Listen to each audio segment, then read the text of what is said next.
Okay. So, Hey, Katerina. oh, my video was off. Okay.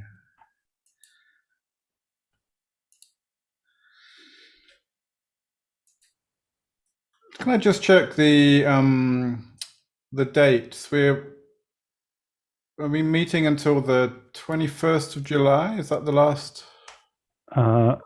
It's supposed to be at the end of June. June. June, yes. Okay. Yeah, we had planned. Actually, there's a misunderstanding in there because we asked for the first 6 months, the grants from Cancer Foundation, but then we started as the first semester. And since we decided there are 10 months per year, it means that each semester is 5 months instead of 6. And so we are seeing how to deal with this discrepancy right now. Okay. So the last lesson will be the day of June, the 30th, or? Yeah, something like that. Okay. But yeah, I will let you know as soon as today or tomorrow. Yeah. And so you, sorry, Drupchen, does that means that the program is ending at the end of June?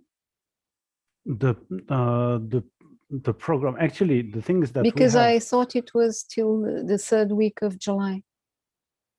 It is actually, so what we were thinking is that we were thinking of finishing after the 5 months, and then after, since for Esukia we have, this is something maybe we can talk about after. Of course, yes. Okay. Yeah, I was just asking because I wanted to know whether you want a sort of a end of semester test, and then I was going to ask you for your ideas what you would like to do for that, because yeah, I think it's better to talk with Nanchini, talk the three of us, yeah, because I don't have a clear idea of what to do, what not to do. Okay, yeah. And what about the participants? What would you prefer to do to sort of demonstrate your knowledge so far? Would you like to write an essay, answer questions, give a presentation, do a translation analysis? What do you think would be useful? Maybe like a 10-hour exam would be great. I think 10-hour exam would be wonderful. Outside in the sunshine. The sun.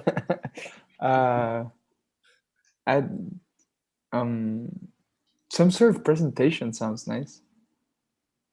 Okay. Katerina, what do you think? What would you prefer?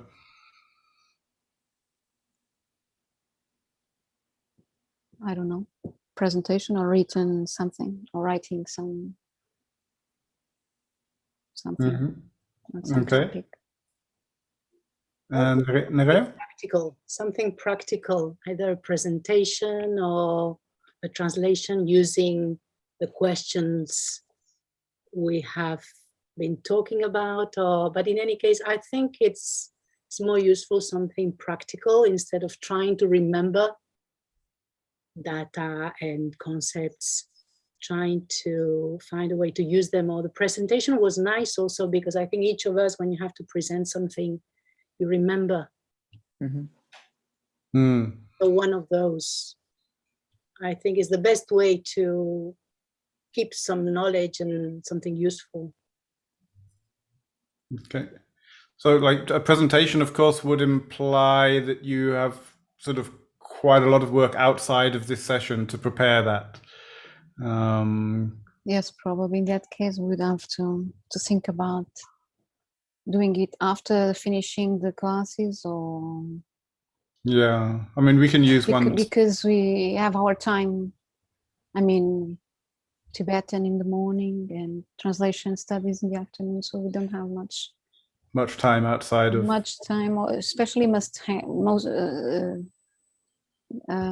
fresh head to study. Yeah. Okay, good. Well, I'll take that feedback and think of something.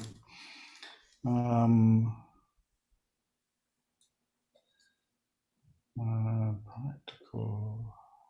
Yeah. Maybe even like a shorter presentation, but each person covers one part of what we've covered, kind of like topics again. And that way, once we're there, we kind of refresh what we've done. It wouldn't take that much time that everybody has to remember and study everything we've seen so far. Maybe something like that would be something manageable within the times that we have. Yeah.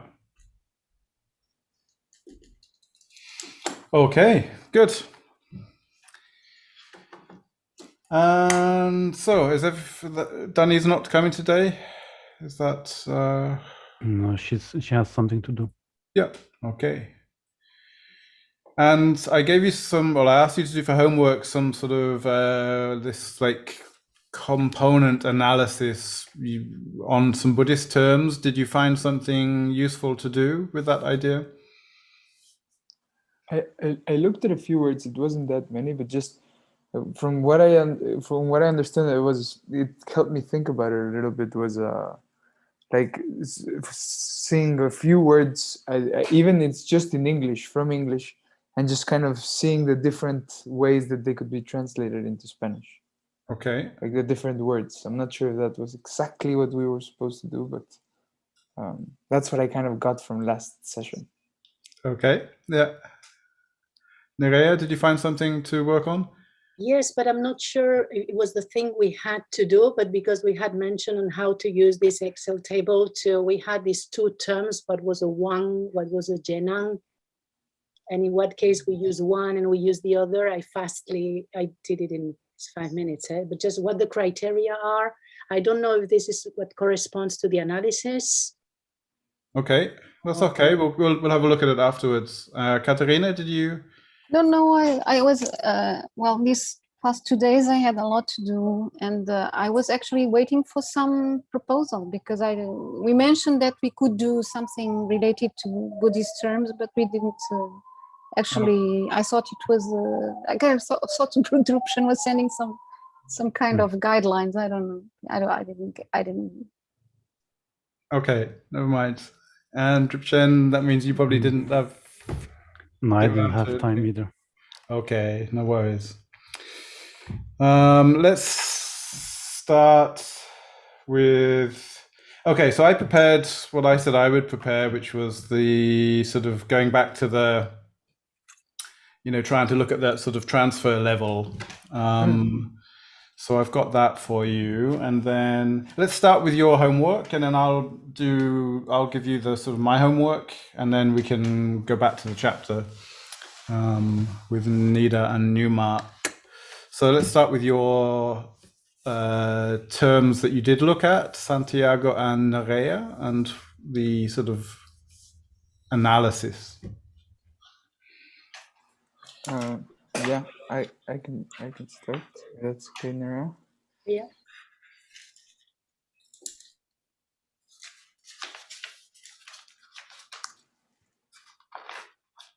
So again, for some reason, Excel again. So it's basically just looking at, for example, the words were Rigpa and Marikpa, and then the awareness and unawareness, not the normal one. And then Shepa, Yeshe, and I think, was it Drupchen that we were looking at? That was the just knows. Was that Kiense, or what was the word? Khenpa. Khenpa. Yep. Khenpa. 1 second. Khenpa. So a lot of the analysis was just me just sitting there thinking about it, because I've been racking my brain with these words for quite some time.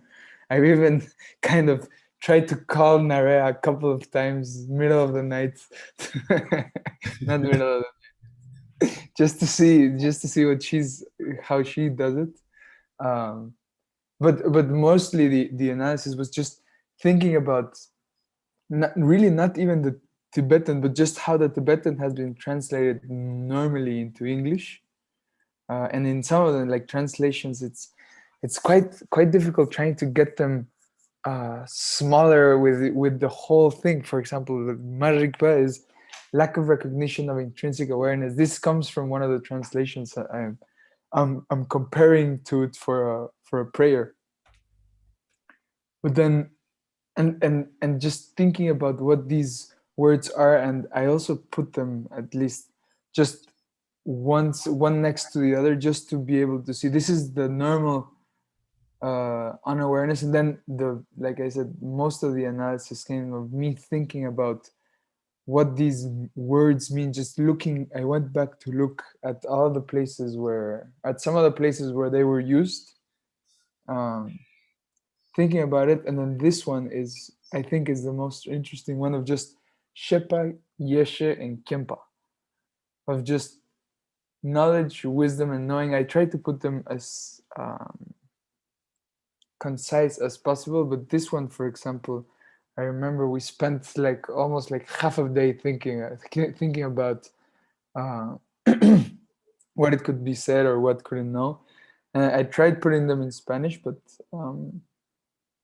just to start to think about how in the Tibetan language, for example, in Spanish, there are different words, but you don't really have that big of a distinction between conocimiento and sabiduría. You do have it, but it's not as clear cut as when you get them in Tibetan.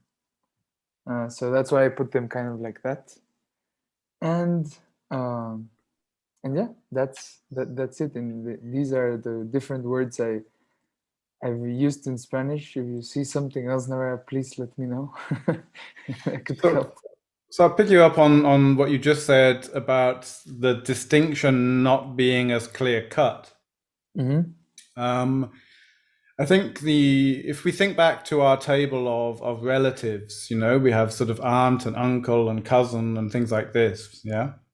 Yeah. It was.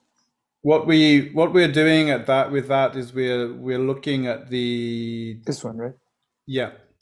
So we're looking at the qualities of those various words, and then we can compare the qualities of those words with the qualities of the words in our other language.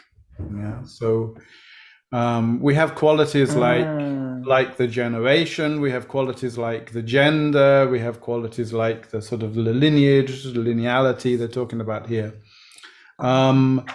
So we would see, for example, with the word cousin in English, we would see that it does not have the quality of male or female. The word cousin in English can be either male or female. So it would not have this distinct quality.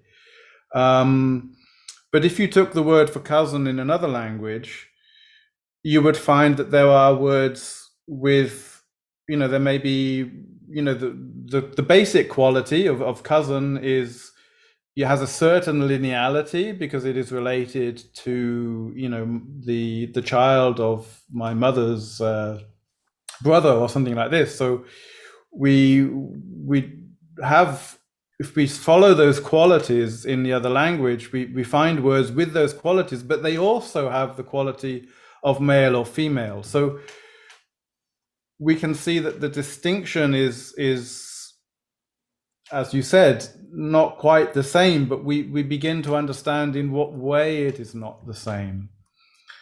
So how can we do that with the words for the different type of knowledge? Let me show. I just started thinking about this. And for example, if we put together Shepa, Yeshe, and Kempa, like just quickly, like some sort of being aware. Being aware of something. And then this is, for example, something that the three of them, I think, would have. But then it's something that is more commonly used as ordinary would be Shepa, maybe Kempa, or that one I'm not sure. But Yeshe, it's not ordinary. Kempa is not ordinary either, right? No, because it is the honorific form of Shepa. Okay, so honorific would come underneath ordinary, maybe. Maybe. So I think at the initial stage you can brainstorm. You can write, ordinary, honorific, and then you might find when you think about it a bit further, you might find that these are overlap or they're the same. You've come at the same thing from two different angles. But at the beginning you can just say ordinary, honorific. I see. What type? What about the object of the verb? So what can you know? What different? So we can brainstorm again. We can write one or two different things that can be the object of these verbs. What can they know? So okay. So I think Well, I would instead of writing itself, object, I would maybe just sort of put in an object there. So can it know the name of my dog? I mean, is I see. Can I know the nature of the emptiness, or what? If we're using these words as no. So here I would just write name of dog. Name of my dog. Something very, very everyday. dog. And then emptiness. Yeah. Nature of emptiness or something like this. Yeah. Or so can I use Shippa with the name of my dog? Can I use Yeshe when I'm talking about the name of my dog? I'm not sure about these two. This one, no. Yeah, so I see what you mean now by analysis. Of it really brings you down to think about these terms. In a sense, you could, but in the sense that we want to talk about it, I think for the name of the dog would probably just be Shimpa, I think. And then nodding, so, yeah. And then Yeshe for this one, and then Kempa is the one I'm not so sure about, but I think so, right? As well, yeah. Kempa goes also to the name of the dog. Kempa goes also to the name of the dog? Yeah. Oh, wow. So, Drupchen, can you think of any more useful qualities that could help us here?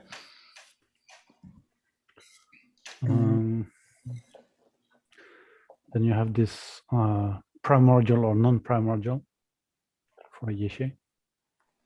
Primordial. It's Yeshe. Yeah.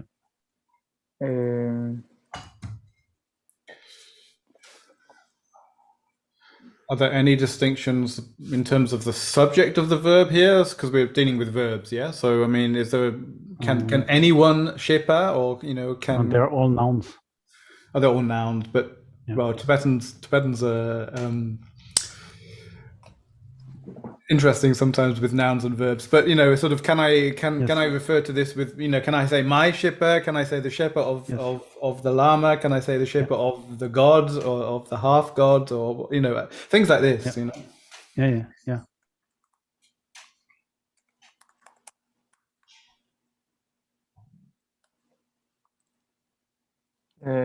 Or maybe. And I would assume this one would be as well, that has both. No. Like that?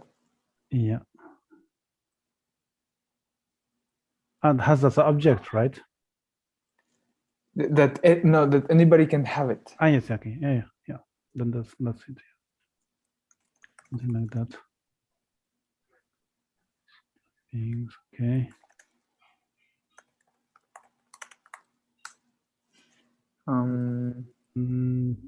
Yeah. Shippa also means no. Stay with that. Yeah. So now maybe we can put the translations that you have found and see whether they correspond to the ticks we have put. No. Just beside Kempa. Yeah. Here? Yeah. Oh, I'll put it up here just so not up. No, you make a separate column for the chat. Yes. In Spanish. Conocimiento. Yes. Sabiduría. Yes. Saber, maybe, Yeah. or que sabe, that knows, right? Yes. Do you think we could use here, if it's referring to the person who knows, can you use conocedor? Actually, we might just put it in English. It's the same, and then everybody can Use kind the, of. use the Spanish. It's okay. We'll stay with the Spanish. I'm happy to learn some Spanish. All right. So now you do go through the same analysis. Can we use that for being aware of something? Yes. Is it ordinary? Yes. Ordinary, yes, and then this, no. And then this que sabe, it is ordinary, actually. Honorific, sabiduría. Depends, yeah, sure. Conocimiento, que sabe, pues sí. And sabiduría, in Spanish, you cannot choose sabiduría for the name of the dog. It's like the grandfather's wisdom, What do you mean? the wisdom of the elders. The name of the dog? Yeah, I mean, Ah. can the wisdom of the elders Yeah, know the name of the dog? you're absolutely right. You don't use that for Yesha, right? No. Yeah, you're absolutely right. Primordial. And also the second one, None of them. the sabiduría would be ordinary as well, the sabiduría Yes. popular. Sí, claro. Claro. You could add omniscient to this table. Sure. I'm not sure that's how it's. Not there, not there. Ah, Where? yes. It's yeah, up, beside it's up. Kesabe. It's Instead up. of que sabe Oh, or que sabe. Ah, Beside, but- beside after Yes, this. yes. Omniscient, it is Omnisciente. Namken. Nankien. So I would also put Nankian here. Yes, after the Kempa. Nankian, maybe. Nam. So Nam. Okay. Nankian. Being aware of something, well, sure, of everything, right? Not ordinary. Honorific. Name of dog, it does know it, right? Because it Yes, knows yeah. all the aspects. Yeah. It is primordial, Yeah. and only sublime beings. Then you would have to make another category because not all Sibian beings have them. Not all, what? Not all Oh. Sibian beings. Only, Yeah, you can put only sublime beings except Buddhas. okay, cool. Only Of course, that would sublime- depend on our conception of omniscience. That would be more complex.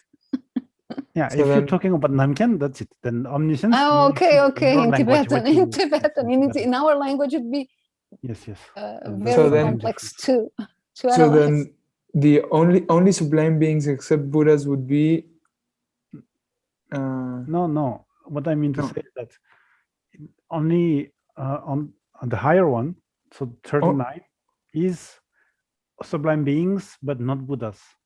And 40 is sublime beings who are Buddhas. so I'll just put here Buddhas, Yes. sublime beings, Buddhas. Yeah. Okay, so then not this one, but this one here, Yes. this one here, this one here. Do they they have Shepa as well, right? No. Hmm. Okay, so conocimiento, now going down the. Conocimiento, let me make this bigger. So conocimiento, nature of emptiness, no. Primordial, no. Anyone can have it, yes. And then this, no. Sabiduría, primordial, not really. Or No, sí, because you have to sabiduría qualify it. primordial, no? Yeah, because or maybe. Yeah. Yeah. But then since you're. But then it's weird because sabiduría is also the Yeah. like la sabiduría cotidiana, no? Yes. Yeah. Yeah, but since you need to qualify it primordial, the primordial wisdom, it means that it is not by itself. Yes.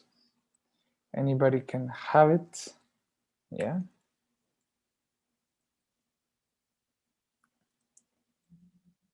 La sabiduría, and then this one. Yeah, la sabiduría de los bodhisattvas or la sabiduría de los Budas. But here I have a question. Are we doing this analysis in the terms in Spanish according to how they are used in Buddhism or according their meaning in Spanish? That's a good question. Yeah, the basis should be the dictionary. So it should be the meaning it has in Spanish, Yes. not Yeah, in all the meaning. all the meaning meaning, is not in- only in the Buddhist context, No. how they are Yeah. used. Yes, because then that will give you an idea of how Spanish people in general will receive these words. Okay. So then it has nothing Yeah. to do here. Conocimiento would have a lot more crosses, I think. Or Where would you put them? also honorific.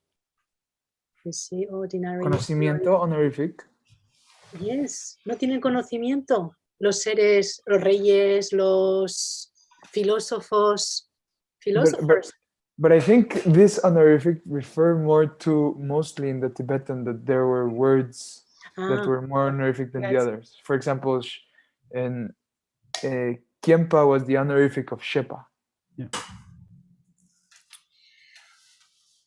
If you have a quality which, you know, in of itself is not really present in one of the languages, you're going to have a problem with the analysis, yeah? Because if Spanish doesn't have honorific forms of verbs and nouns, then, you know, that's not going to be a relevant quality to analyze for the Spanish verbs or the Spanish words. So you're going to have to find a way of dealing with that. You know, either you write in there Tibetan honorific, or you just leave it as honorific and you put a little dash, or you put a little, or you just put an X in, you know, because it is used, because in Spanish all verbs are used for everyone, you know, so it just depends, but you're going to have to think about it. I'll think about it for now. Just put dashes on the Spanish just because it doesn't apply. Yeah. You know, in German, the honorific is, you know, like in French, really the vous and tu, the difference is really in the form of the verb and the pronoun and the ending on the verb, and not in the, you know, the lexis of the verb. So it doesn't really apply.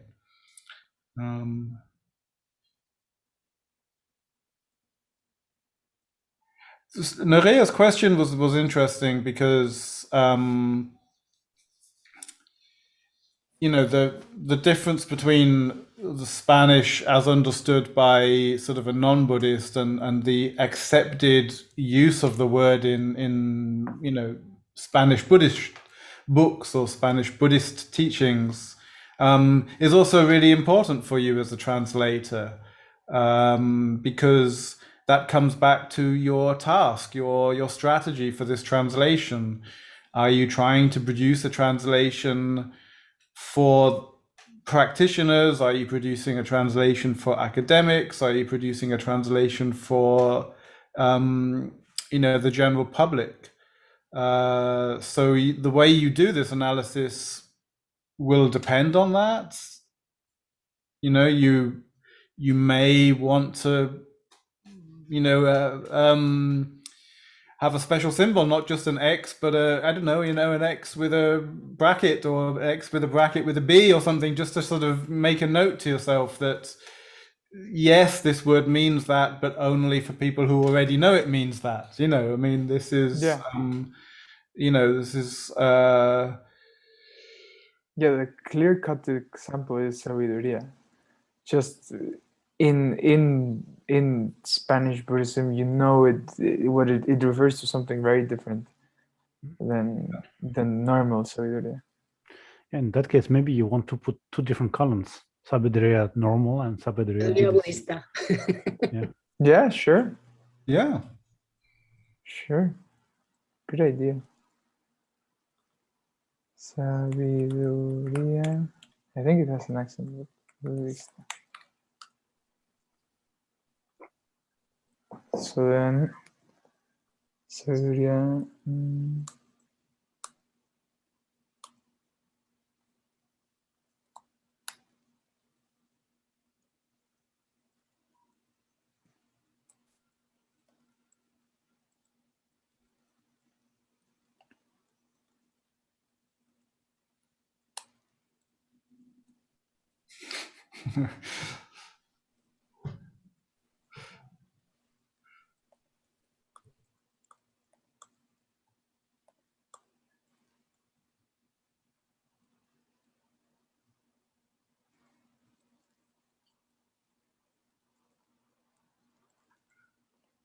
And then omnisciente.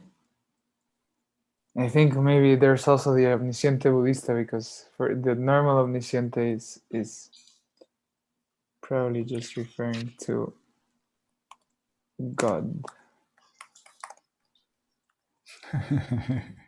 right?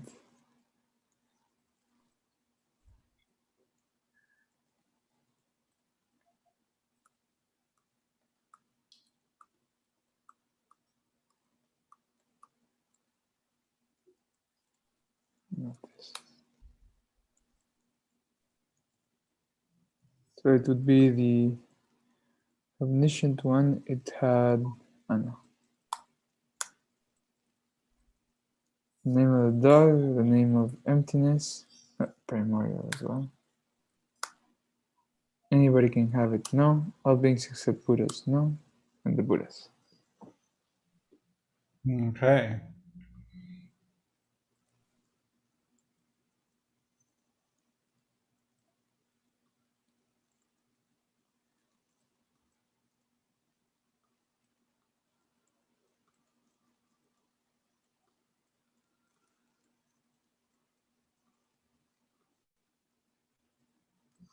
So of course now, what does this lead to? Do we have any, direct equivalents? If you're analyzing, terms for aunt and uncle and cousin and brother and sister, these are fairly specific things or people, they're fairly specific meanings of clearly identifiable, people or things.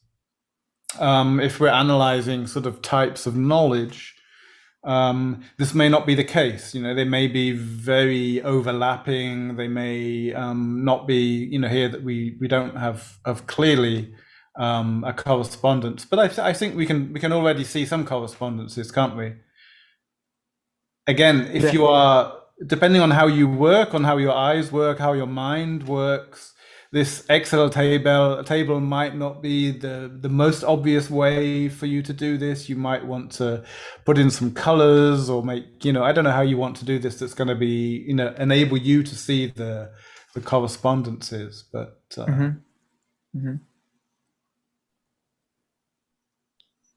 Then something nice also that we can use that for is to know that, for example, if we're using, let's say, conocimiento for translating Namken, then we know that we have, besides that, we have to put other words to convey the crosses that are missing in conocimiento. Oh, I see. So then you'll have to add adjectives or adverbs, or put the sentence give this information in another way.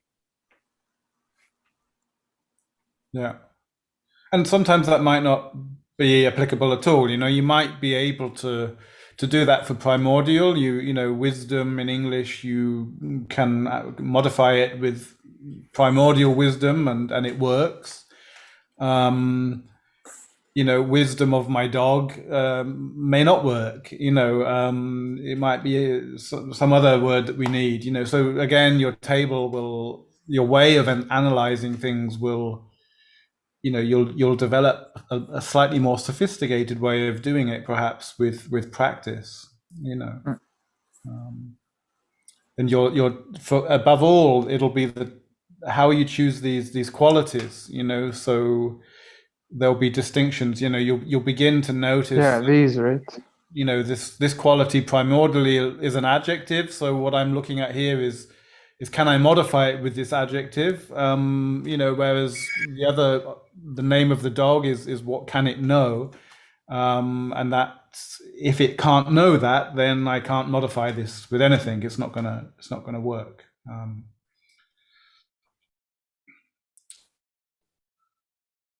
But that looked fairly useful to me. Yeah.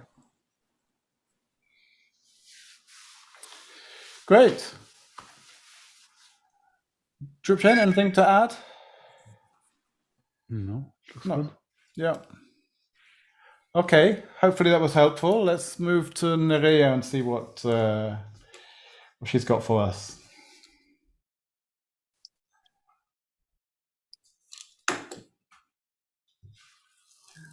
Is it big enough?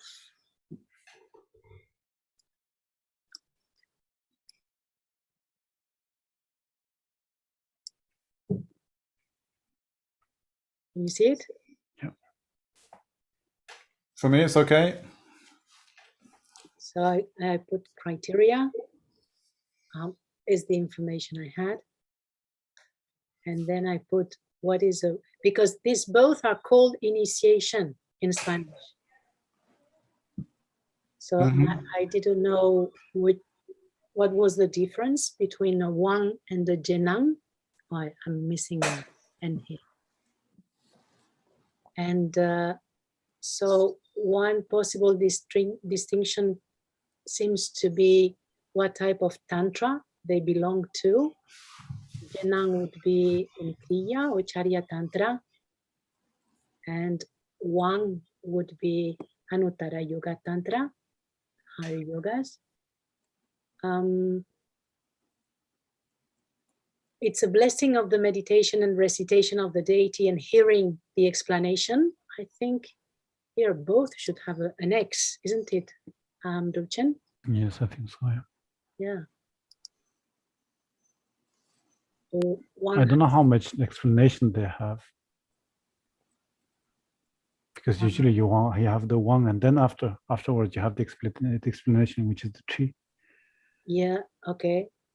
So maybe this I would need to clarify is a blessing and giving access to hearing the explanation or something. To hearing the, yeah, okay, yeah, I understand you, yeah, okay. I wrote like this because I thought it was in the Jenang, but I was not sure about that. And in any case, both are authorization to do the practice. But it seems that the one has more parts, includes the empowerment in 4 parts with the vast sacred wisdom, the word, meaning body, speech, mind, and the 3 together. And the Jenang doesn't necessarily have all these parts. And Jenang has 3 parts. Body, speech, and mind. Okay. So what I understood doing this is it really makes you you have to really know both words and what it means. Yeah, that's what I felt in the other one. Instead of the crosses, actually, I thought the work would be in the crosses. But all the work was in thinking and defining them both. But actually what happens is the way of defining them is just different because of this system. Yeah, this is research, isn't it? You know, it's you're analyzing things, you're researching something, so a lot of the work actually goes into, you know, devising the criteria, devising the qualities in a useful way, you know. So for instance, your one with blessing of the meditation and recitation of the deity and hearing the explanation, you know, my instant question to you is, should that be 3? You know, should that be 3 qualities, or is it, or 3 criteria, or is it always together? You know, because it might simply be useful to split that up, and then you'll have 3 crosses and 3 crosses, and in the end you'll find out they're always together. But you, especially then when you move into the other language, you might find that, for instance, the word initiation simply doesn't, lend itself to some, to the hearing, the explanation part, So I don't know. I mean, I'm just theorizing what might happen. So you might find in the other language that there's a word that applies to 2 bits of this and not to 3 bits of it. So it's usually useful in your analysis, in your coding, in your criteria, to split them up. And then you've just got 3 crosses and 3 lines, and at the end of it, you think, oh, they could have all been together. But it's more useful to do it that way. And then maybe it would be useful also to put here the Spanish that are used and see how they are used and what it covers. Like it would be empoderamiento and iniciación, for example. I would say that is, for our purposes, we are always going to be doing this, for our purposes as a translator, we are always going to be putting the source and the target terms next to each other, so that we can compare them, Maybe something like autorización or bendición as well, Nara. Yeah, here the Transmission. Transmisión. Transmission.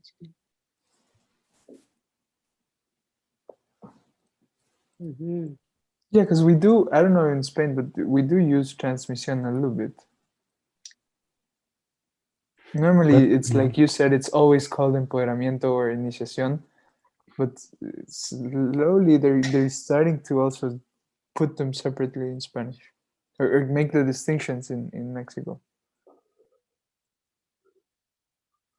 And maybe it has meanings that you don't have there, so you have to put new lines of text below line 7. Yeah. Maybe empoderamiento means something else. Yes, the meanings in Spanish it carries. Yes. So you would signal it here. Yeah.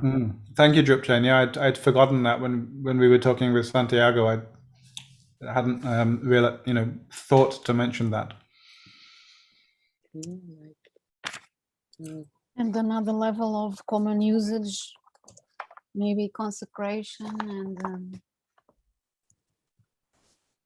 I don't know if you would like to put other, for example, layers of like in Spanish, empoderamiento means the acción de empoderar, means to give power to someone who doesn't have any.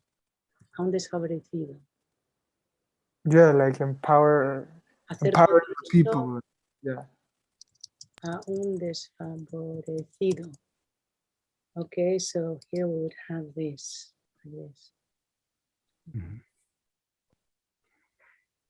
Is there a use of wang in Tibetan like this, Drupchen? Like a more sort of profane use of the word power? You have the word wangcha for that. Yeah.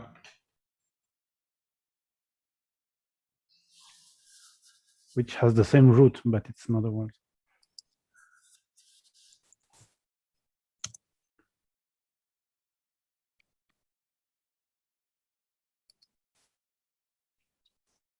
Okay, iniciación means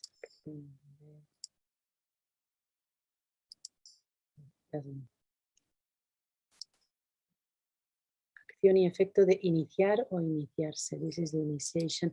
The thing is, in Spanish, we are using these words in Spanish, but they carry a completely different meaning. Mm-hmm. I mean, a completely different, no, but a specific meaning that the words in itself don't necessarily carry. What do you mean? For example, initiation is just to initiate, to start something. To begin. Yeah, I don't think that word was used at all before Buddhism. Initiation. No, yes, it was. Yes, iniciación de rituales. Sí, claro.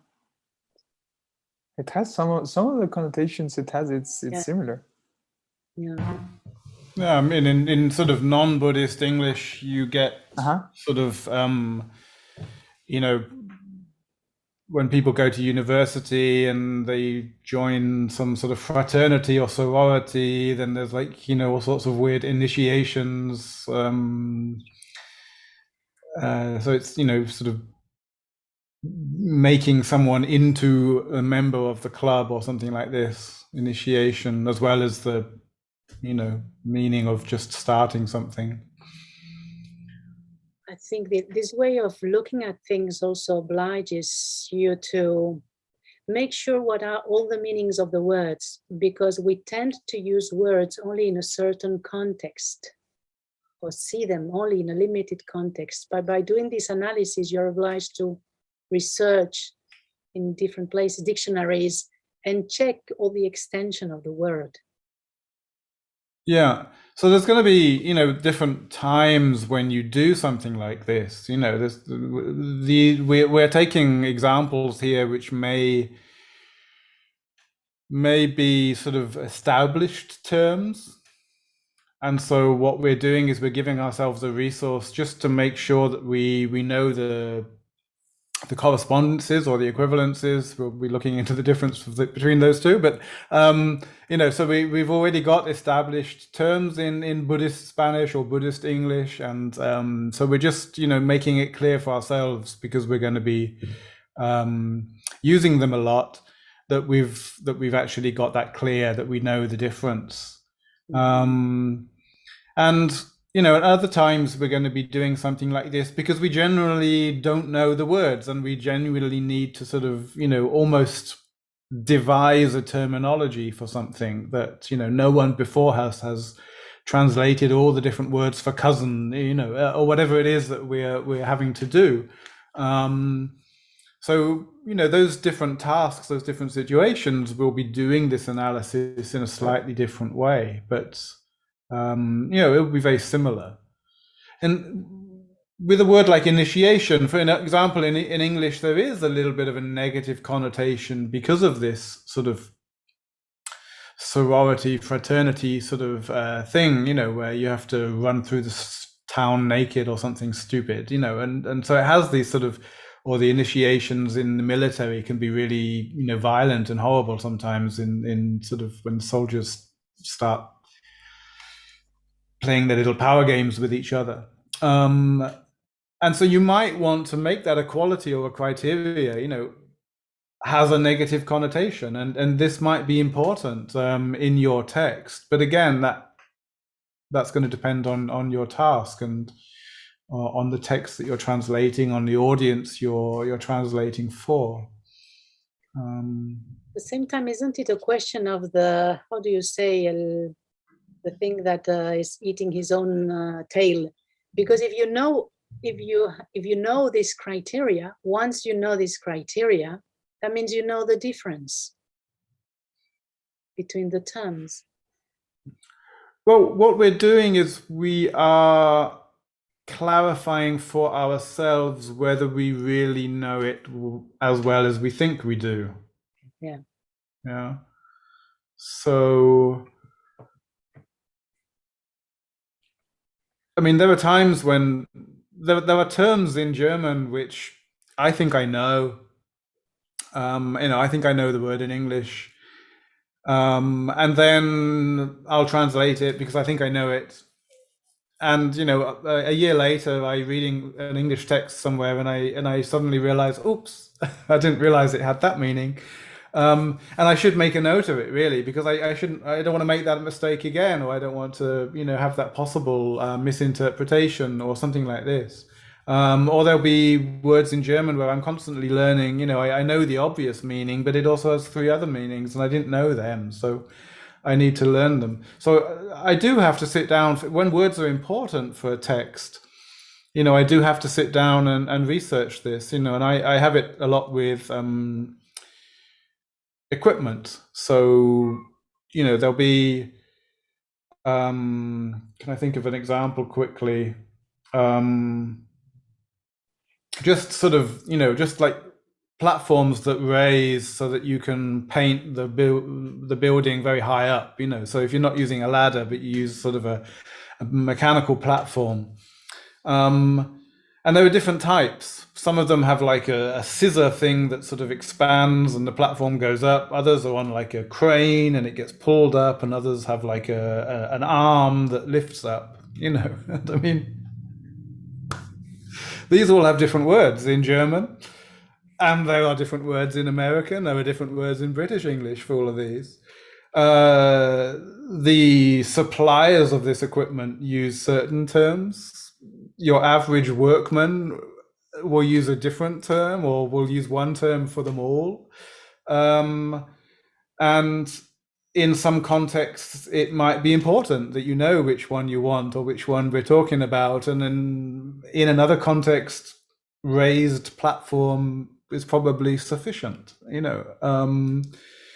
And sometimes they overlap, just even with COVID, with the word mask, you know. I mean,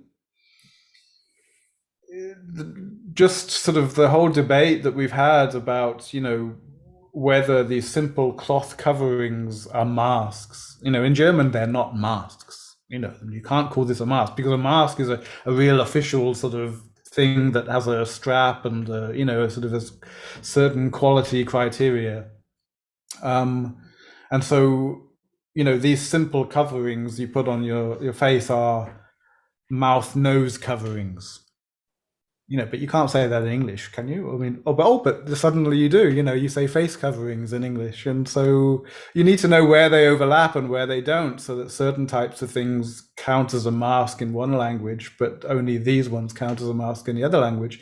This one, you know, is so you need to find these overlaps, and you need to find a way of analyzing that. You know, how am I going to analyze that so that I know where to use it? And you might just do this in 10 minutes, looking at some bilingual dictionaries, doing some quick internet searches, and you might not need to make an Excel spreadsheet on it. But if you're translating a whole book about masks or equipment or initiations, you don't want to have forgotten that 2 days later. And you don't want to miss something, you know, you don't want to, maybe there's a criteria which is really important, and I ought to find that out now. So you do this at the beginning. You know, this is something you've already said, you know, when we've been talking about these things in the past. You know, do you do a lot of research at the beginning, or do you do it as you go along? These are the decisions you'll be making.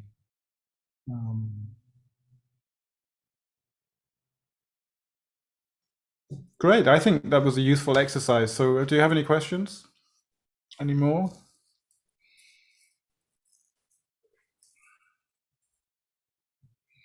Okay. Should we take a break? 10 minutes? And then we come back and carry on. See you guys in 10. Yep. You.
Okay, I was waiting for Drupchen.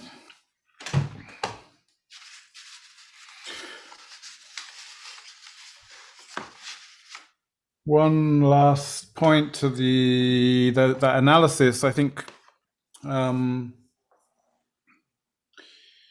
we covered it last week when I showed you that funny little video with all the different kinship systems in the world.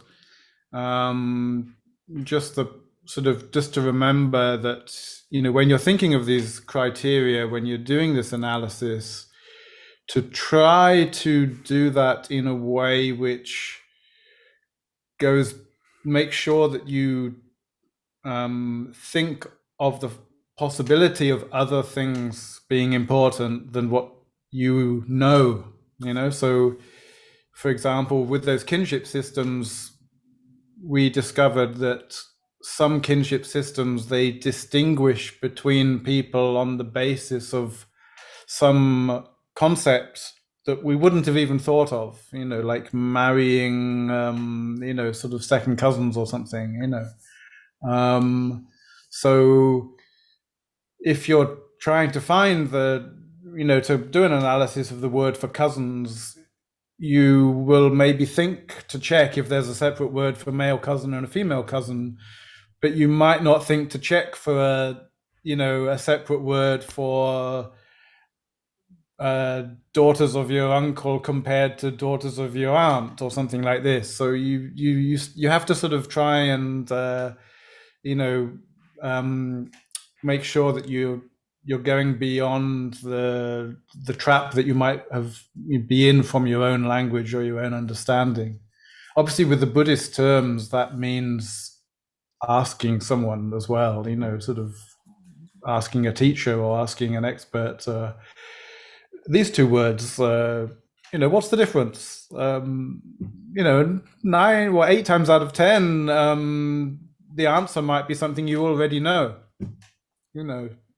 So, but you say, oh, thank you. I think I got that. That's great for confirming what I already know. But 2 times out of 10, the answer is going to be something you don't know.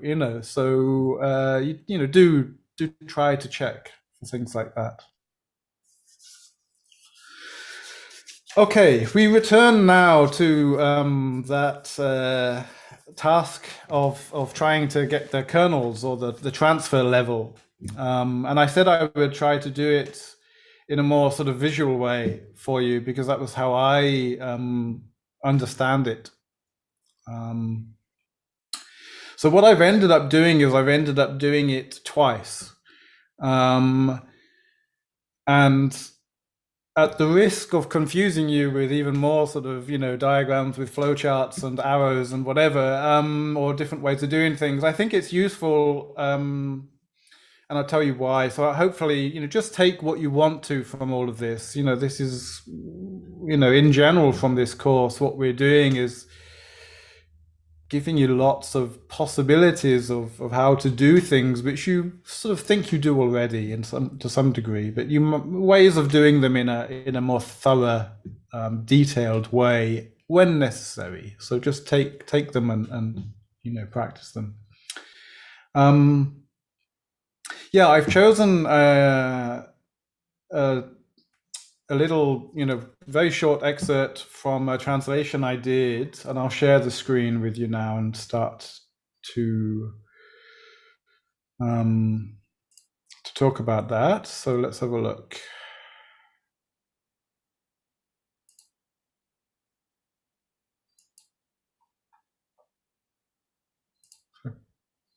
Put that on full screen. That should be visible for you now, yeah? So this is a book on Tsatsa, which I've been working on, the new edition, which it's been working on it for a year, sort of on and off, because it's sort of being revised and rewritten. And in the book, there's lots of different chapters on different types of tsatsa, and I've just taken a paragraph from an appendix on the tsatsas in the Qing court in China, so from the Qing dynasty. And the author makes a point about sort of, how this sort of Chinese Tibetan style of art and Sasa's developed. Can you see that and read that? So Yes. this is my translation. So I thought I'd give you the English first because you don't understand the German. So this is the end result. I'll just read it through so we can follow me. The Qianlong Emperor had a particular interest in Tibetan culture.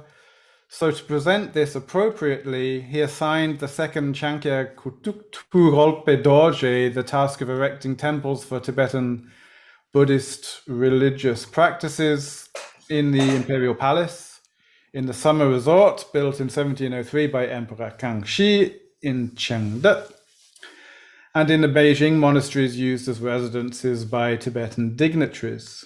He commissioned Tibetan, Nepali, Mongol, and Chinese artists to create statues, paintings, and mandalas, in time giving rise to a unique Sino-Tibetan style whose characteristic features were particularly visible in the portrayals of landscapes, faces, and clothing, as well as in the ornamentation.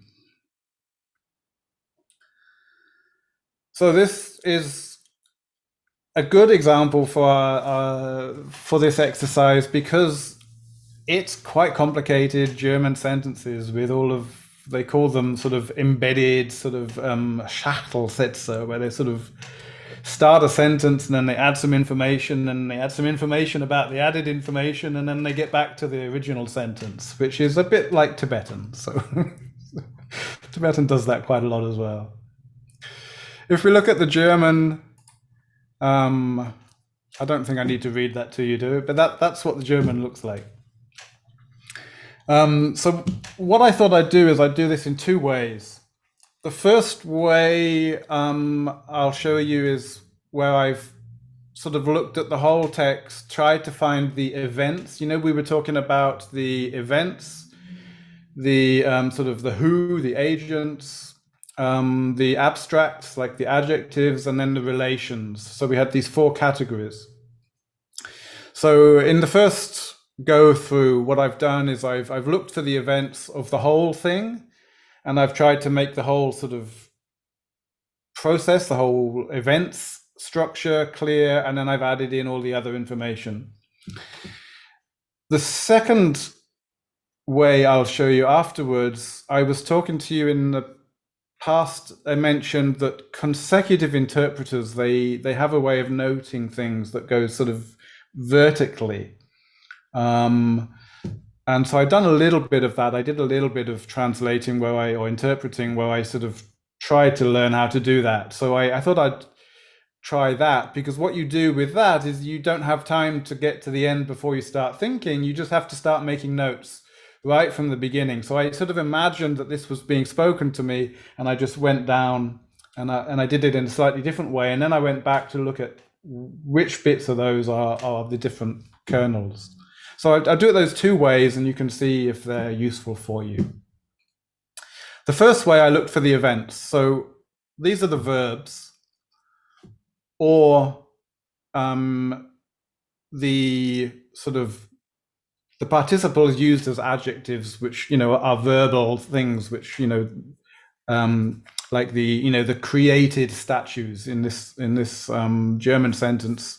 There's the statues that were created, so it's like an adjective, but they're basically events.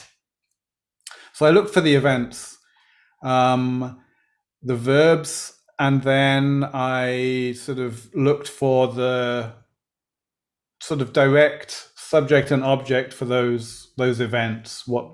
Who's doing them?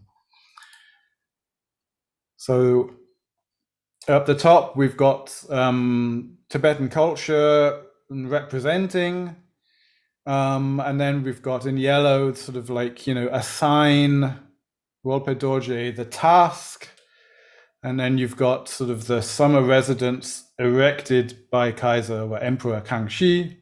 So I put those, color-coded them, those different events. So then I thought, well, I'll split that up and make a nice flow chart. So I started to do that. And then I thought, no, this isn't going to work on the computer, this is gonna get. I'm not going to be able to do this. So then I got a nice piece of paper and a pen and decided to do it on paper for you. So I said I had to take photos of the various stages. So this was then the events. So now we'll switch to English. I've translated everything already at this stage. You could do this stage in the source language if you wanted to. You can, but because I'm presenting to you, I sort of, already translated the events. So there's the assigning of a task. The task is building temples. This leads to the arising of a new style, and that style becomes visible. This was sort of the events which seemed to be what the author was trying to explain. So then I looked for the sort of the who did this, or who was it done to? And I don't know whether you can see, but that's in blue. The blue and the black are quite similar. But so I sort of added that on. And, I'd already, the who arises, it's the style that arises. I'd already sort of written that down. So at this point, you notice that these categories that we have nicely defined, sometimes they're all connected together, There was not much point in writing arises on its own. But anyway, we've got the sort of the emperor assigns the task. The emperor wasn't mentioned in this paragraph. It just says he, but I have to know that that's the emperor. He assigns the task. Who builds the temples? The second Rupa Dorje. What arises, the new style, what becomes visible, the features. So then I took that one and I added to that the abstracts. In fact, what I added was the secondary events first, sorry, because that was the main thread, but there were other things that had been, happening around that. So, off to the side, we've got the sort of the emperor wants to represent Tibetan culture. The other emperor had built the summer residence. That was also an event mentioned. And the artists create the statues, paintings, and mandalas. That was also an event. So that were the events that I hadn't noted in the first time because it didn't seem to be the main thread. And I'll take that and I add to that. And in green here, I sort of added the adjectives, the abstracts, the descriptions. So he wanted to represent culture appropriately, building temples for the Tibetan practices. The artists were Chinese, Nepali, Mongol, Tibetan. The style was new and original. It was also Sino-Tibetan. And become visible in the landscapes, in the faces, in the clothing, in the ornamentation. Now, I don't claim to have completely understood, whether all of these are the same type of thing that I'm adding. These may not be abstracts according to, that sort of categories of kernels, but it seemed to me to be the next step. So then I took that and I added to that the relations. So I put them in red. So it's quite clear that, the representing Tibetan culture is the reason he assigned the task. He assigned the task to the Dorje, the second, I forget this long title. And the other relations in there. Where does he build the temples? He built the temples in the summer residence, the monasteries. And there's a possessive relation. The characteristic features are the features of the style. And there's an adverb in there with, they become particularly visible. So these seem to be the relations. Again, I particularly maybe I should have put that in green. Again, I'm not doing this every day, so this isn't a skill that I claim to master completely. I left off the relations for the artists at the moment because that presented me with a particular challenge when I was translating. So if we look at that in more detail, in the original German paragraph where it talks about the artists here are the Künstler. Oops, sorry, I'm going to go back. In the German, the literally translation of the German is these statues, paintings, and mandalas created by Tibetan, Nepali, Mongol, and Chinese artists led so is sort of in that way, in that manner, to the arisal of a new or independent Sino-Tibetan style. So I've highlighted the sort of the zo in red because it's sort of a problem, because that refers to something going beforehand, but it wasn't really referring to something clear. I was like, well, what does he mean? And it's really just the fact of it happening. There didn't seem to be anything more in the text other than the fact that these artists were all creating lots of statues and paintings and mandalas together meant that this style sort of arose. That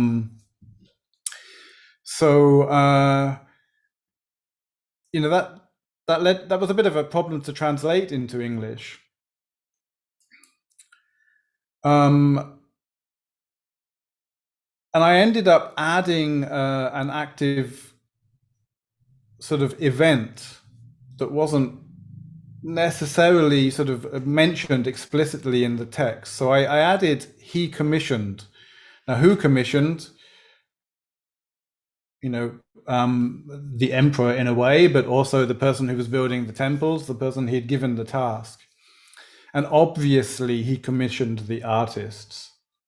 That is simply a sort of, I can add that because it always happens. That's what happens. If you build a temple and artists, they don't just turn up and do it. Usually you tell them to do it. So it wasn't sort of too controversial to add that. Allowing me then to sort of build that in time giving rise to. So again, I changed the sort of the passive. Führten so is giving rise to, that you can sort of, it's a standard translation. So what I wanted to show there was that sort of the visual way of looking at it sort of did reflect what was going on in my head at the time, because the artists are off to the side on this diagram because they weren't somehow part of the central chain of events, but they were. So without them, the new style would not have arisen if they hadn't created these events. So somehow the sort of the grammar of the events of this chain of events, I had sort of missed out the key thing. The key thing was the artists, which it sort of, it shows the process that was sort of going on somehow in my head at the time. Yeah, and that's sort of just the German and the English together. So it sort of fits nicely on the page.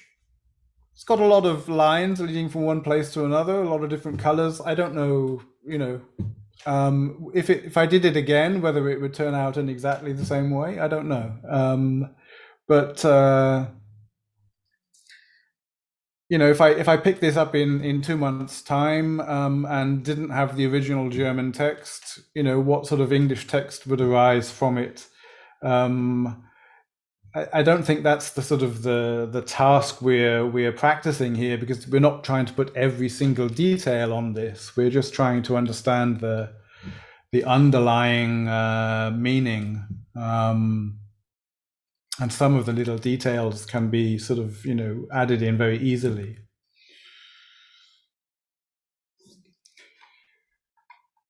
I'll show you the other way I did it, which I said I didn't, this way I tried to put everything on one page, and I started with the sort of the summary of the whole process. Show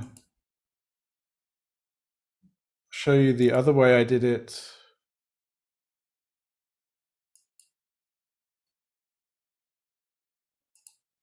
Oh, wait a minute.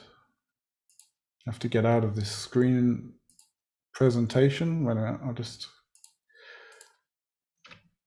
Right.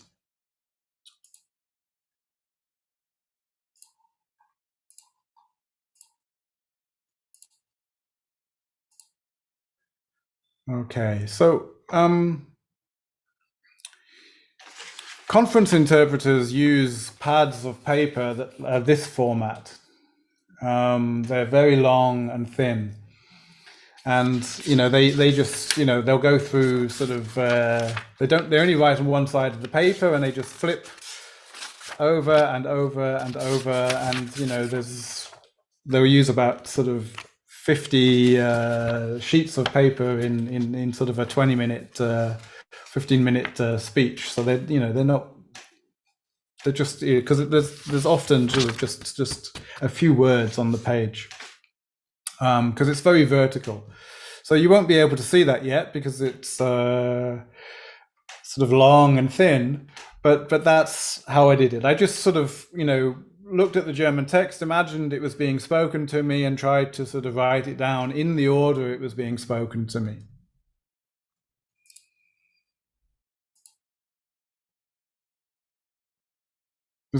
Can you read that?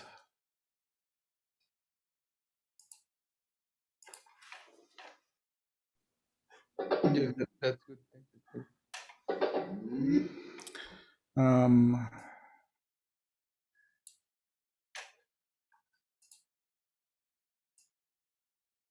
Okay.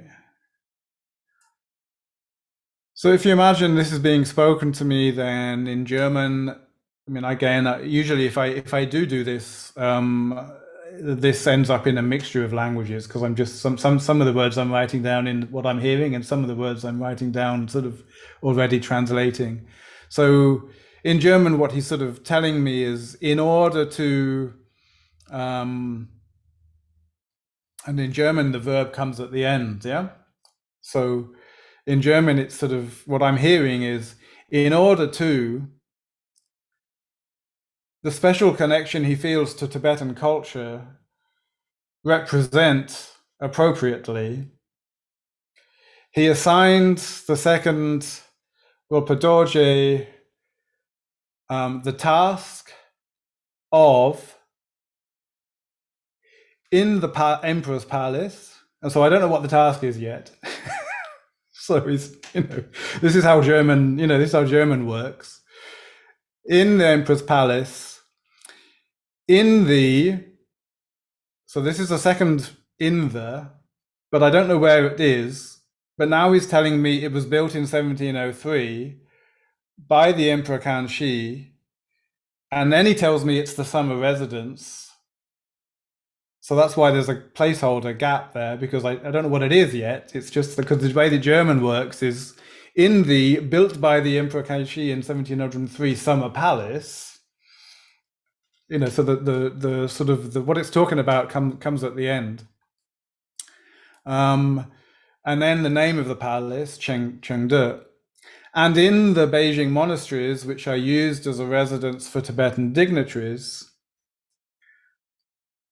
to build temples. So now I know what the task is. So now I've got the task. So the conference interpreter will then quickly just squiggle a line down to link whatever it is that is being linked here. In the temples, to build temples for Tibetan Buddhist practices. So then I flip over the page because I've already got to the bottom.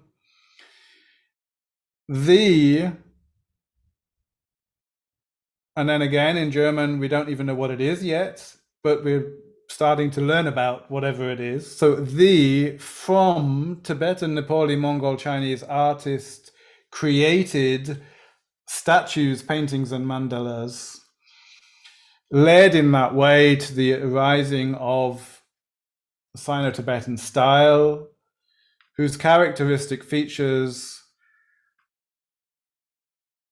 and then there's no verb yet, characteristic features in portrayal of landscapes and faces and robes. And here sort of the German was ambiguous, so I thought it meant in the portrayal of the faces, but by the time I got to the third item, I realized, it was actually portrayal of landscapes and in faces, in robes, in ornamentation becomes visible, and then you get the verb. So, that's sort of literally sort of what I'm hearing and how I'm noting it down as a conference interpreter. And then sort of, they'll speak for a few minutes as you know, and you go back and you sort of, you look at all of that and you put it in the right order. So that's sort of where I started from. And then I thought, well, let's have a look at the, the kernels as we learnt with the events and the abstracts. So then I started sort of to add in, and I colored it in for us, for our exercise today. I put in the events in big black boxes. I sort of put big black boxes around the events. And then I went in and added, in blue, I sort of highlighted or added, if I was missing it, the who, the agents, who and what. Green again for sort of the more abstracts, the adjectives, and red for the relations. And one of the interesting things you can already see just from this sort of like distant view of it is how actually this style of displaying things, the relations are displayed mainly by the arrangement on the page. So the relations often aren't even, the words aren't even put in. So, I sort of added in sort of like in order to and things in red, but the red corresponds quite nicely to sort of the vertical or horizontal arrangement. We zoom in and just have a look at that again. So it's the same that we've already heard. The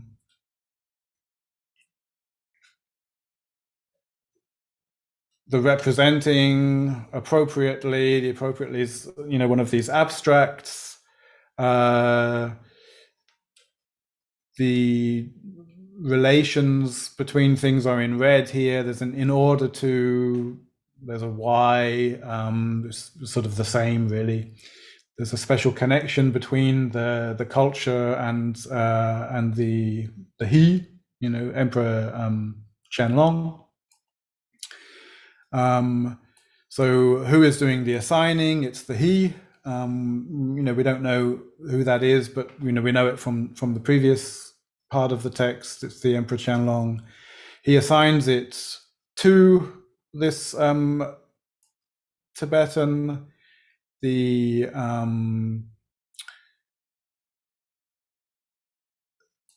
in is a sort of a relation. The green is describing things. The sub clauses, the relative clauses. about the monastery is that I don't know whether that classes as an abstract or a relation. Really, Dripchen can correct me if I'm telling this a little bit wrong sometimes.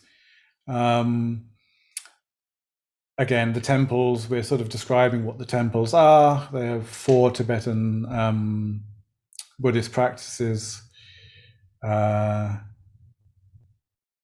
the time we get down here, it's sort of almost forgotten who's doing the building, so I sort of added it in to make it clear.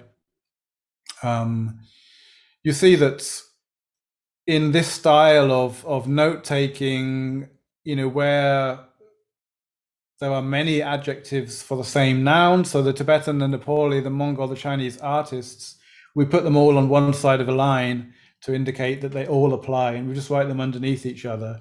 It's the same up here.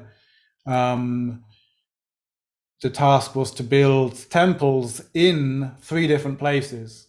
And so those 3 different places are just underneath each other to the other side of the line of the in.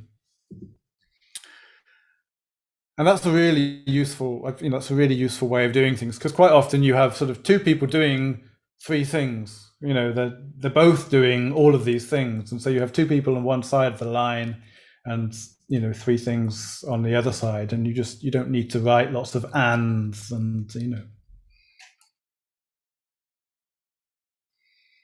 and again, they're so that we have that here. The artists are creating 3 different things,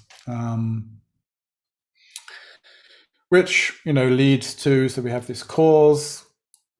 Often with this vertical style, you just sort of draw a line with a sort of one line with a little line leading off of it to sort of say all of that above leads to, all of that above is doing this next thing.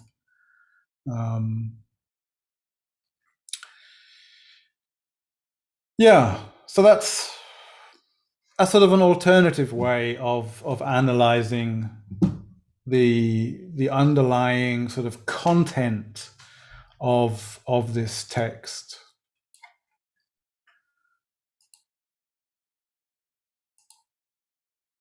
Sort of the vertical way.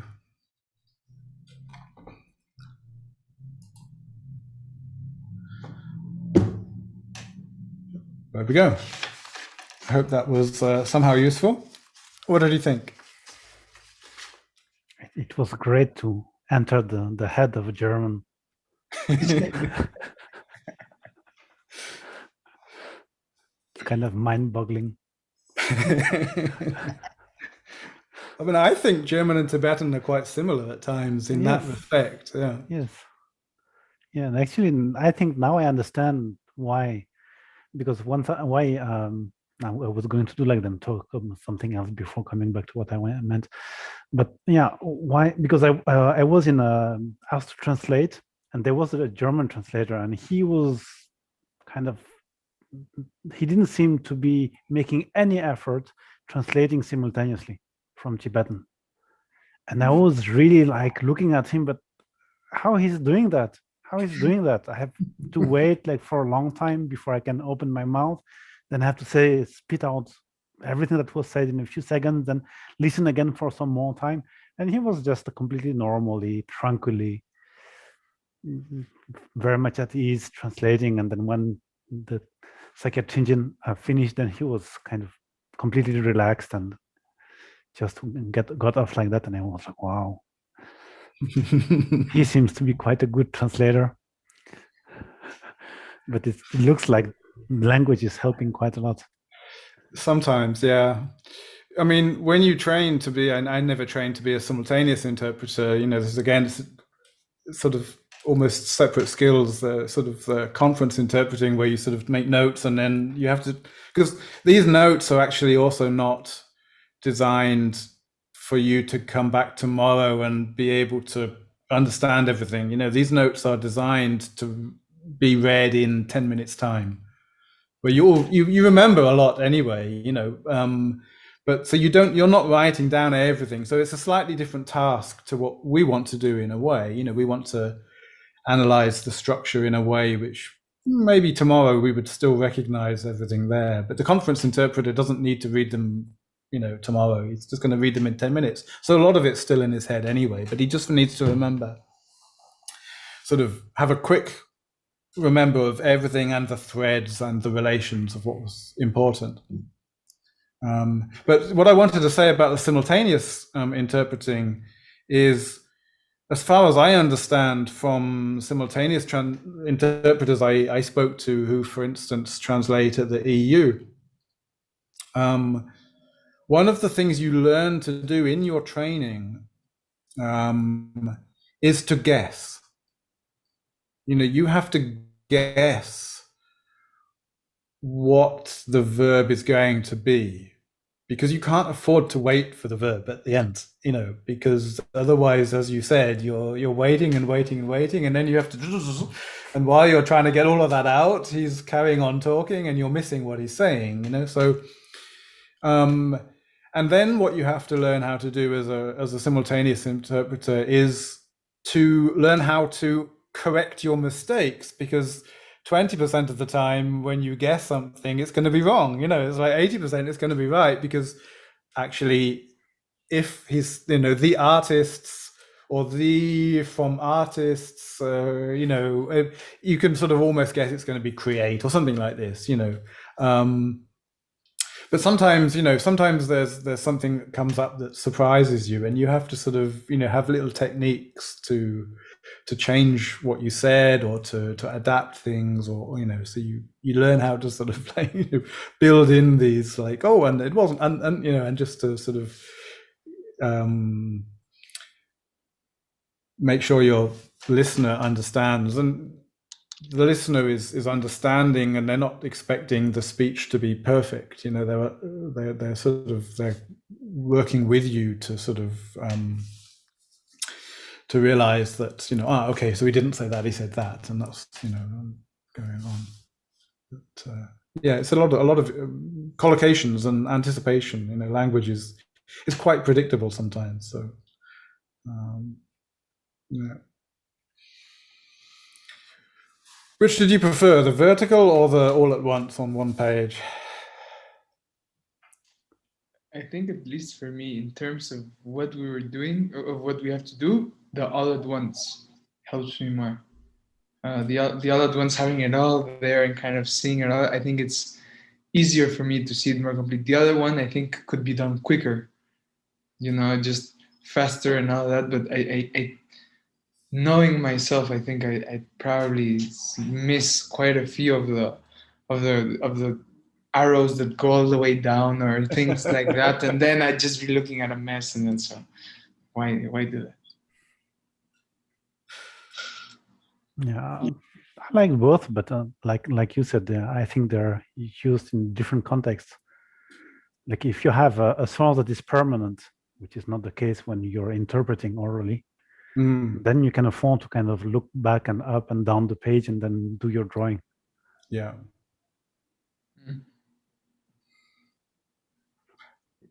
What this exercise, at least to me, really helped me cement in terms of the kernels, were how much it's about getting the gist of what's going, like the underground, like what's happening, the sequence of everything, and then later you can add in the details. I think that was the very first day my biggest question of me thinking, like, why are we getting rid of so many details? How is this going to? Because I think I thought that from the kernel it would completely just 100% from there be translated at the end there, but there are a few small details, like you said, that are very easy to add in at the end, but what gives you is the whole idea of how it's moving, of what happens, the order of the movie that Drupshin was talking about. So I think these two exercises really help to cement that.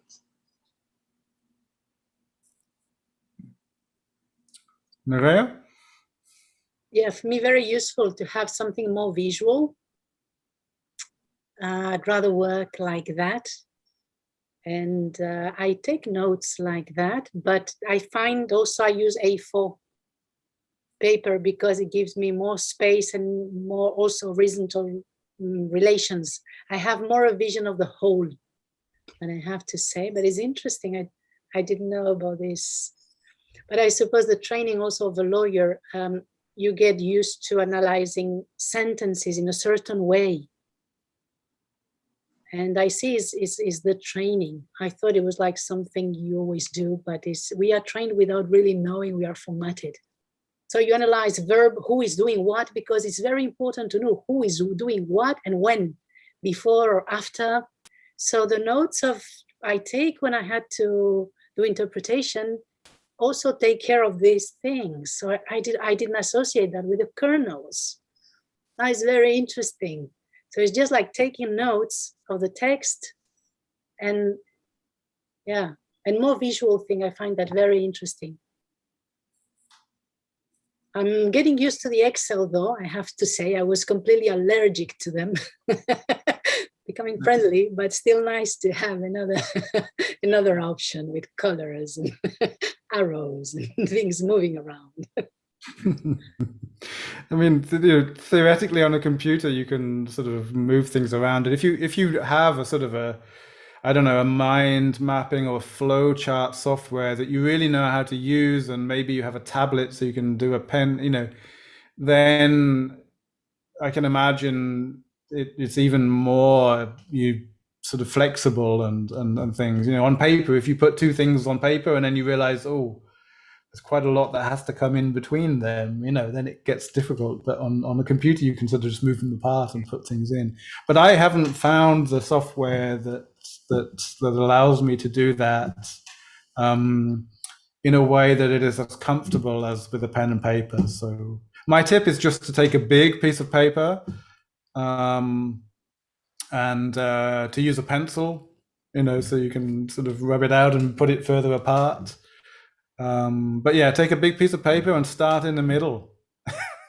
And don't start at the corner, because you sort of, if you want to make this sort of storyboard, this movie plot, you're probably going to have things coming in beforehand and afterwards and to the side. So you want to start that sort of the main plot needs to be sort of in the middle, whether it's diagonally or vertically, however you want. But I'm exploring. Katarina? Sorry. I'm exploring software. Yeah. Yeah. Well, because we are not NIDAs doing a study for a specific language, the structure of specific language, maybe Drupal more close to NIDA, I don't know.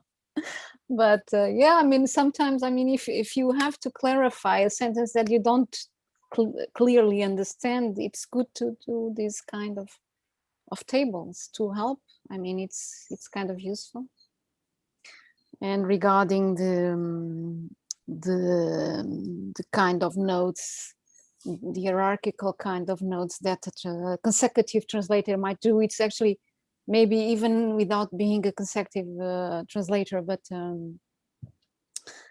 even taking notes in a conference, because for me, for instance, I don't have the speed anymore to take the notes I would like to take, so I have to do this kind of hierarchical arrow-like structure, and just putting the points so that I could have the flow of the content. But yeah, it's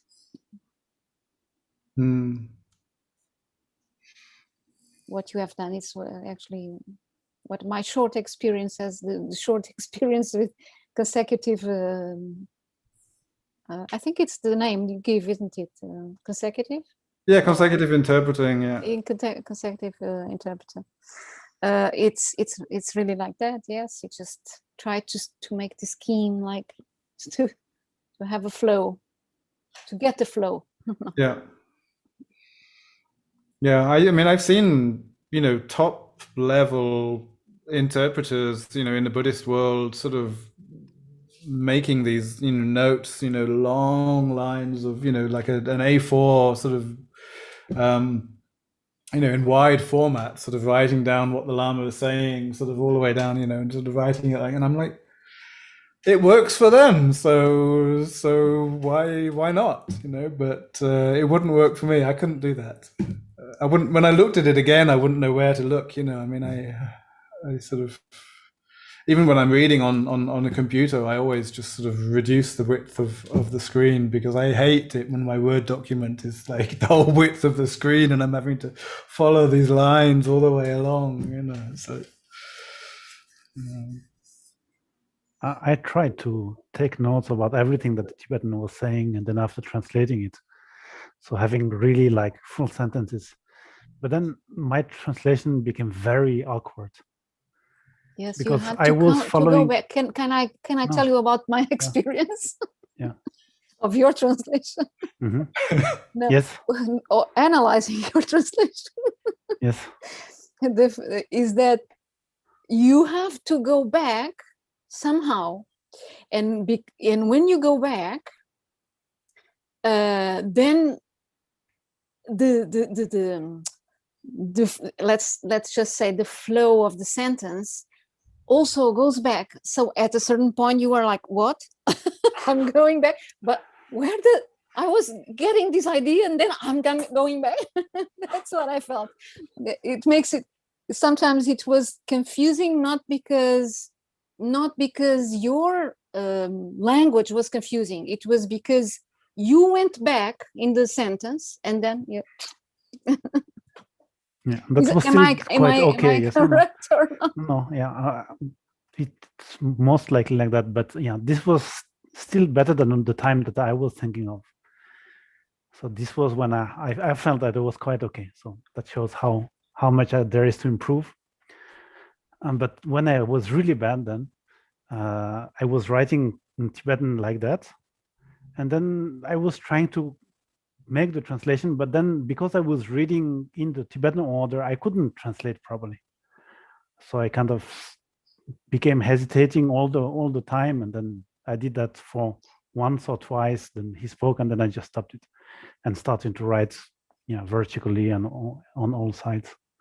But you were using space. writing in Tibetan, wasn't it? Yeah, I always write in Tibetan. But yes. why not, since you're speaking in English, why not do it directly in English? Doesn't help because it gives you more time? Because Tibetan doesn't take more time to write? It takes more time for me to try to find the English equivalent. And when I'm thinking about which equivalent it is, I'm losing what he's saying. Yes. Yeah. So I don't have the speed that Craig has for noting at the same time a mixture of German and English. I don't have that speed. Oh, I see. Because you have, when you're then reading and speaking your English, you're taking the time then to do that transfer. So you give yourself your time then rather than the first. Yeah, because otherwise I lose. Yeah, I tried both. I tried writing already in French because it was French or in English, but then I lost a lot of meaning. Yeah. I do the same, even if I translate from English, which is much easier, but I write in English the notes. Mm-hmm. I do the translating as I read the notes. Yeah. And then it's really helpful to have this kind of the verb in the middle and then the subject, the object, and what happens, the details all around, because at a glance, you know what to say. That sounds like a really good tip. Yes, you built this, the sentence. Yes, yeah, because it's like, even though if you have to go a little bit up like that, in like 1 second, you have understood exactly everything that needs to be said for this sentence. So your translations were mostly like clutters. Yes. Yeah. Just like Craig's notes, there are kind of long clutters, but they're still clutters. Mm-hmm. Clusters, yes. Clusters. Clutter is more like a mess. I mean, some people would look at that and say it's a clutter. Yeah, still clutter. Still clutter. I translated, yeah. And this is a curiosity. It's not really related, but this is a curiosity. Is it hard translating for Sol in the Sakya-Twichen? No, because he speaks very clear English very slowly. It was from English to French. Sakya-Twichen, yes. I thought it was from Tibetan to English. Yeah, no, but yeah, like two days ago, I translated from Tibetan from Geshe, and so those are my notes. And then here's something that he said. Here's another time that he said and after stopped, and then this is something else yet. Mm. Yeah, but I don't. I write on like that, and I also take a lot of. This was like 1 hour. Oh, really? That paper, No, look that at page. No, the number part, of pages, several yeah. pages. Yes. Yeah, Okay. Wow. Okay. yeah. So I And- took all, for 1 hour. And always buy recycled paper, but never use both sides of the paper. That's a good tip, because you will If not, you have- always lose the order of what page have you already read, this side or not. So always just use one side of the paper, because then I've read this, I've done this page, I've done this page. Yeah. Because if you turn a page, you will always then think, well, did I already turn the page, or did I not, or do I have to turn it again? And so never. Then what is nice also, if you only have one side, then you can spread 4 or 5 pages in front of you and look at all of them at once. Yeah. And if you really, really need to conserve paper, then you just draw a big black line through all of it, and then a week later you use the other side. But don't try to conserve paper in this situation. That there is a kind of screen, something to write in, not to use paper for interpreters. I looked at it a few years ago. I don't remember now. But like a screen where you like digital. yeah, it's a with a pen. digital thing, yeah, for interpreters. Yes, why not? I mean, that would be I know that a lot of interpreters, they love their iPads, and there's lots of software for interpreters, but I can't imagine it, because as Drupchen just said, I would also like to have 4 pages in front of me at the same time, and so flipping back and forth is, it drives me crazy. Or to press the wrong button at the wrong time. Can you imagine that everything disappears? No, but I can imagine. Battery runs out. At least in the paper, it's more difficult to disappear. You can drop it on the floor, and you don't know which page is. Okay, but it's still what order are the pages? unless there's a fire. Right numbers at the top of the page if you're using loose leaf. Yeah.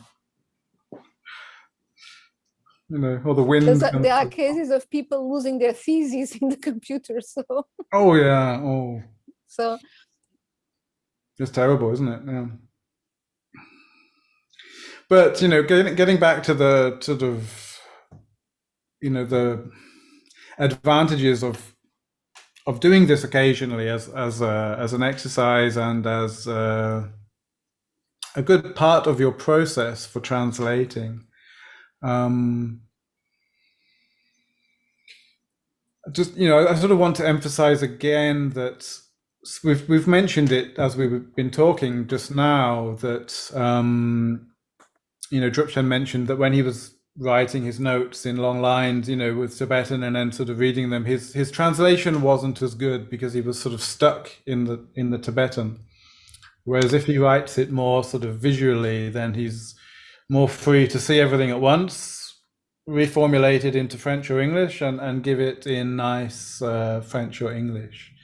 And I think we've seen that with your attempts, with my attempt to do this exercise of making these kernels.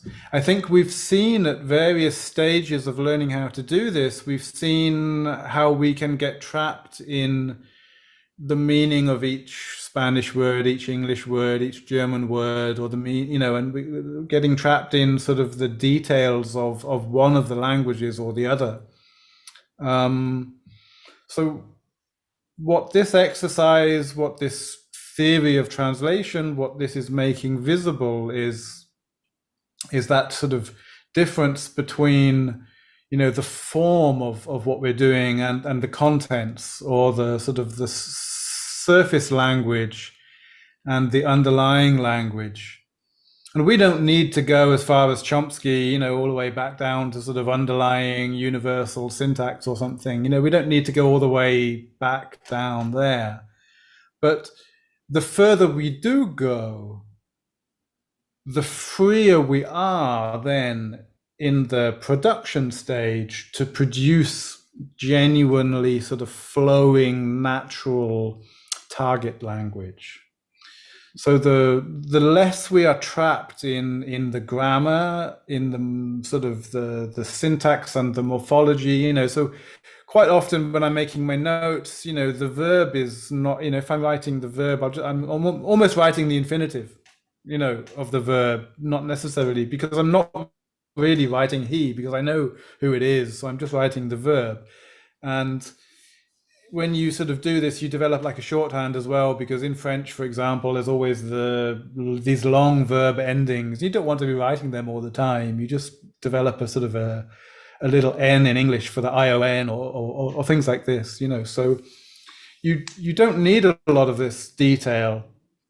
So the further away you can get from either of your two languages, the more visual, the more sort of kernel-like, you know, the more sort of like basic building block-like your transfer level is, the freer you will be to produce sort of natural language. Now, we're doing that all the time, you know, without thinking about it. But, you know, as I've said many times, what we're doing here is we're making something visible, which happens in our heads all the time anyway. And, you know, genuinely, that paragraph I chose from that book with the German, you know, that was genuinely a paragraph where I really had to sit down and break it up, you know, because there were so many sort of, you know, relative clauses in there, sort of long adjectives that I genuinely had to sort of figure out, okay, so, you know, does this bit apply just to that, or does it apply to both of them? You know, which did the emperor build the summer palace and the emperor's palace, or did he just build the summer palace? You know, because the German was so sort of complex in its sentence structure that I really did have to sort of sit down and sort of break that down. So I didn't do it as nicely as I've done for you, but I did something along those lines. You know, I did sort of steps of that process. And I know from Tibetan that when I've been, you know, sort of working on trying to understand Tibetan, that, you know, that I've done that more often. You know, I've really sort of sat down, where does this little like la, you know, where does this belong? You know, does it refer to all of those? Or so you've ended up sort of breaking up the sentence and putting it into sort of vertical, you know. I'm sure Drupchen does that quite a lot to some degree. Yes, I remember once I had 4 lines, so 4 verses, just 4 small verses, but each verse was 25 syllables long, and it was one single sentence. And so my first attempt was, okay, I after making my first attempt, I thought I had understood, and it was quite okay. I had someone, a French person, read it and I said, no way, it's French. That's not French. That's not French. I tried the second time, third time, still nothing going well. Then, well, I was forced to break it down and see actually who is doing what, and then put it in a nice graphic diagram. And then I could, once I had in that way, when I had really the plot and everything really neatly put visually, then I could kind of think about how to render it into a way that would be still understandable, even though the final sentence in French was also as complicated as what's his name? I forgot now. This French author who writes like whole pages that are just one sentence. We have in German the Thomas Mann, who was the famous author, whose sentences go beyond the length of a page. I mean, you had the French, I don't know, but James Joyce, who wouldn't put any accentuation. You said no. Punctuation. Punctuation. I think that's also, one of the things about sort of the visual way of doing this is that you don't need punctuation. You're not going to be putting commas and full stops and things in there, but you're going to be just sort of putting blocks and arrows, and you might be making lines where something's ended. And that's also good, because there's no reason, even in closely related languages like German and English, there is no law that says that one sentence in German has to be translated into one sentence in English. It doesn't. It often will be the case, because the way the German language works and the way it breaks down into sentences is very similar to English, because English is a partly Germanic language. So it very often is the case that one sentence, but there's no reason for that, you know. And with Tibetan, it's totally different, you know. When you start learning Tibetan, you get told, well, this is like a full stop, and this is like a, you know, a question mark or whatever, but forget it. Just put full stops and question marks in your Spanish or in your English, you know, but Tibetan works totally differently. Yeah. So you know, this I think, you know, if you're working from Spanish or Portuguese to English or in the other way around, you're more likely to get sort of into this feeling that, oh, there's one sentence here, it has to be one sentence here. It doesn't. You know, languages allow for chains of thought. German allows for, you know, a comma to separate two completely independent things. You can sort of, you know, in written German, you know, in spoken English, you can do that, but you can't do it in written English. You have to put a full stop. They're two separate things. You know, in Tibetan, you have all these, you know, what do we call them? Particles, you know, and you get sort of taught what they mean and things like this, but, you know, some of them can be translated with a punctuation sign in English and German and presumably in Spanish or Portuguese, you know. There are times in German when, you know, I'll translate into English and I'll translate a German conjunction with a colon in English, because it does the job. You know, it's you've introduced something and then you explain what you've just said, or you've introduced something and you add something supplementary, and you can do that with a conjunction like that's why, or, you know, that's because, or and then. You know, you can use all of these lexical ways of linking one thought to another. But you can use a colon as well. You know, you can sort of say, you know, he went into the room, colon. He wanted to, you know, find his friend, you know, and that sort of explains why he went into the room. It might not be appropriate in a lot of places, but it works. So, you know, punctuation is part of language, but it's not completely separate from grammar or lexis or whatever. They all do the jobs. And so when we start to think about this sort of underlying language, and we start to think in terms of functions and events and relations, then we realize, okay, the relation here is being conveyed by means of the lasale in Tibetan. How am I going to convey this relation in English? Do I need some lexis? Do I need a word? Can I do it simply by word order? Does the fact that this sentence follows this sentence automatically in English imply that this comes from this, and therefore that does the job? I don't need anything, or that you could say the full stop is doing it, or could a colon do it, or, you know, there's different ways of performing the same function in the target language. So it really is useful to sort of, you know, go beyond these,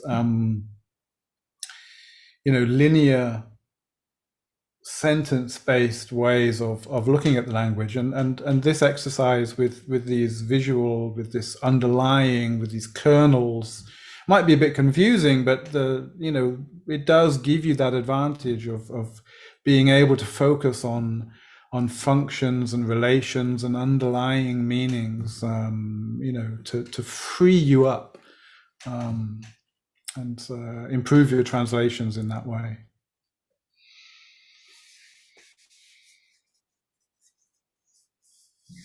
Okay, any questions? And then we've finally finished all these kernels and we can move on next week to Nida and Newmark and collar equivalences. Any comments? We only have a few minutes, so if you want to add anything or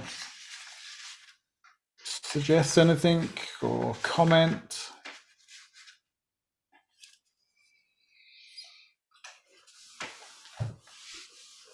No? Then I will make sure I send you explicit homework this time, just to make it clear, because, as I say, we'll be trying to get through the chapter in the next week or two. So I'll, you've read it already, but I'll tell you what we'll be focusing on and give you a little exercise based on that. Great. Okay, then let's finish a few minutes early today, shall we, with the prayer?